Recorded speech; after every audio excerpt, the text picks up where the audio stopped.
اپنے زندگی میں خوشی لانا چاہتے ہو تو میرے نبی والی زندگی سیکھو، اللہ کے واسطے نبی کی زندگی پڑھو، اللہ کے واسطے قرآن پڑھو، اللہ کے واسطے علماء سے جوڑ بیٹھاؤ، اللہ کے واسطے۔ اب تو کتابوں کی ضرورت ہی نہیں ہے، اے فون چ ہر شے کے لیے ٹھوک چڑی، فون پہ تم اپنے نبی کی سیرت پڑھ لو۔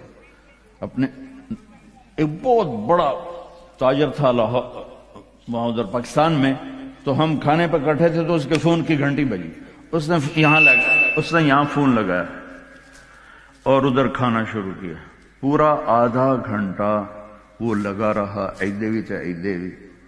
وہ میں نے کہا تھوڑے نہ کاروبار دا کی فائدہ، تسی تو روٹی جوگے بھی نہیں رہ گئے۔ کہا جی وہ بہت بڑا جرمنی میں مال پھنس گیا تھا تو وہ اس کے لیے پھر بڑی اہم کال تھی۔ میں کہتا وہ کرما لے تو روٹی پھر بعد ہی کھا لے، میں روٹی کھانے کے بھی قابل نہیں چھوڑا ہم۔ تو میرے نبی کی زندگی، جب آپ گھر میں ہو تو اپنی بیوی کو عزت دو، بیوی خاوند کو عزت دے، کبھی اونچ نیچ ہو جائے۔ یہ دنیا ہے، یہ جنت نہیں ہے، یہاں اونچ نیچ ہوگی۔ علی و فاطمہ سے بڑھ کے کون سا گھر لاؤں میں آپ کے سامنے؟ میرے نبی گھر میں داخل ہوئے بیٹی کے تو دیکھا آپ ذرا غمگین بیٹھی ہیں، تو آپ نے پوچھا بیٹی کیا ہوا؟ کہ جی میرا اور علی کا جھگڑا ہو گیا۔ تو آپ نے فرمایا علی کدھر ہے؟ کہا جی باہر نکل گئے۔ تو اب یہ نہیں آپ نے کہا کہ میں تو سسر ہوں، میں کیسے کہوں میں اپنے داماد کو ڈھونڈوں۔ آپ خود ڈھونڈنے نکلے، کسی سے نہیں کہا کہ جاؤ علی کو بلاؤ۔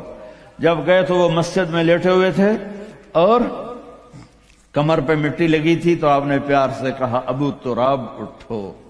یہ ٹائٹل آپ کو ہمارے نبی نے دیا، ابو تراب اٹھو۔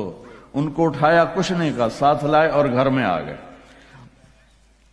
کچھ نہیں پوچھا کیا جھگڑا تھا، کیا لڑائی تھی۔ ہماری طرف دیہاتوں میں پنچایتیں ہوتی ہیں نا جھگڑے، تو وہ پوچھنے والے ہور لڑا کے کم ہور بخا دیں۔ ہاں بھئی تو کی آکھیا، ہاں بھئی تو کی آکھیا، اسے کہے تو میں آکھیا نہیں، اسے کہا تو آکھیا، اسے کہے تو میں آکھیا نہیں، اسے کہا تو آکھیا۔ بھئی تھی لڑائی ہو کے صلح دی بجائے ہو لڑائی ہو جاندی۔ میں قربان جاؤں، میرے نبی تشریف لائے اور آپ نے ایک لفظ نہیں بولے، اور آ کر آپ ایسے نا لیٹ گئے، زمین پر لیٹ گئے، زمین پر۔ ادھر حضرت علی کو لٹایا، ادھر حضرت فاطمہ کو لٹایا۔ اب مجھے دیکھنا، یہ ہاتھ علی کا پکڑ کے یہاں رکھا، ادھر سے بیٹی کا ہاتھ پکڑ کے یہاں رکھا علی کے ہاتھ پر، یہ دیکھ رہے ہو، اوپر آپ نے اپنا ہاتھ رکھا۔ اب یہ علی کا ہاتھ، یہ فاطمہ کا ہاتھ، یہ میرے نبی کا، اور کہا تم دونوں بولو ہماری صلح ہو گئی۔ کچھ نہیں پوچھا کیا ہوا، بکا تم کو ہماری صلح ہو گئی۔ تو دونوں نے کہا جی ہماری صلح ہو گئی۔ تو آپ اتنے خوش نکلے کہ صحابہ بھی آپ کے چہرے کی خوشی کو دیکھ کر پوچھنے لگے یا رسول اللہ آپ تو بڑے خوش نظر آ رہے ہیں۔ تو آپ نے فرمایا میں علی و فاطمہ کی صلح کرا کے آ رہا۔ تو اس سے اونچا گھر اور کہاں سے میں دکھاؤں گا آپ کو؟ یہ دنیا ہے، اللہ کے واسطے اپنی اولاد کے لیے، اپنے لیے، اپنے گھروں کو خوبصورت بناؤ نبی والے اخلاق کے ساتھ، نبی والی محبت کے ساتھ۔ میں کیا سناؤں آپ کو؟ آپ نے حضرت عائشہ سے فرمایا عائشہ سنو، دھیان سے سنو، اظہار محبت، اظہار محبت۔ ہم نے کہا عائشہ مجھے جب سے پتا چلا ہے کہ تو جنت میں میری بیوی ہے، مجھے موت ہی اچھی لگنے لگ گئی۔ اور عربوں کے ماحول میں، عرب کے ماحول میں کوئی یہ کہتا مجھے بیوی سے عشق ہے تو عیب سمجھتے تھے، اور کوئی کہتا میری محبوبہ ایسی تو کہتے واہ واہ۔ یہ عرب کا ماحول تھا۔ جیسے یہاں گرل فرینڈ کا بوائے فرینڈ کا چل گیا ہے، اللہ ہمارے بچوں کو پاک دامنی نصیب فرمائے۔ تو عرب اس میں نا کوئی نہیں جھجکتے تھے، کھلم کھلا۔ وَهَلْ تَبْكِينَ، اپنے لیلا مجنوں کا نام تو سنا ہوا ہے، یہ صحیح لوگ ہیں، ساڑھے ہیر رانجے تو سارے کوڑے قسم۔ تو وَهَلْ تَبْكِينَ لَيْلَا اِذَا مِتُّ قَبْلَهَا، وقام على قبر النساء النوائح كما لو أصاب الموت ليلى بكيتها وجاد لها دمع من العين صافح. میں نے 2 شعر پڑھے، ہر شعر میں وہ لیلا کا نام لے رہا ہے، لیلا کا نام لے رہا ہے. یہ کلچر تھا عرب کا کہ معشوقہ سے محبت کا اظہار فخر، اور بیوی سے محبت کا اظہار اور تو رن مرید ہو گیا، تو زن مرید ہو گیا. یہ ماحول سمجھ میں آ گیا.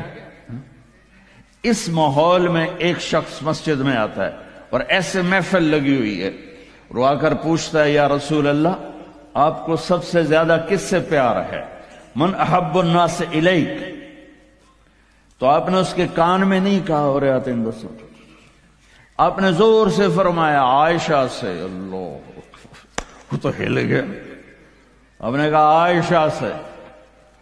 اس کو تو توقع نہیں تھی، تو گھبرا کے کہنے لگا یا رسول اللہ میرا یہ مطلب نہیں تھا، میرا مطلب تھا مردوں میں کس سے زیادہ پیار ہے. تو وہ آپ نے کہنا تھا ابو بکر سے، تو آپ نے ابو بکر نہیں کہا، آپ نے کہا عائشہ کے ابا سے. ایسا عائشہ کا نام دوبارہ لیا، انہوں تھوڑا جا پانی پیوا مناستا. اپنے گھروں کو آباد کرو محبت کے بول سے، محبت کے رویوں سے، محبت کی باتوں سے درگزر کرو، برداشت کرو. یہ میرے نبی نے زندگی سکھائی ہے. حضرت عمر کا فرمان ہے ما اکرمہن الا الکریم وما اہانہن الا اللئیم. بیوی کو وہ عزت دیتا ہے جو شرافت والا ہوتا ہے، اور بیوی کو وہ ذلیل کرتا ہے جو کمینہ ہوتا ہے. اتنا سخت لفظ کہیں نہیں استعمال ہوا کہ کمینہ آدمی بیوی کو ذلیل کرتا ہے اور شریف آدمی بیوی کو عزت دیتا ہے. تو میرے بھائی بہنوں، اللہ کے واسطے میری فریاد سنو. تمہارے گھروں کی خوبصورتی میرے نبی کی غلامی میں ہے. یہ ڈبل جابیں چھوڑو، یہ بڑے بڑے گھروں کی دوڑ چھوڑو، بڑی بڑی گاڑیوں کی دوڑ چھوڑو. اپنے گھروں کو بچاؤ اللہ کے واسطے، چونکہ یہاں کی نسل خطرے میں ہے. پاکستان میں کوئی برے سے برا بچہ بھی ہوگا تو ایتھیسٹ نہیں بنے گا، اسلام نہیں چھوڑے گا. یہاں اسلام چھوڑ دیتے ہیں.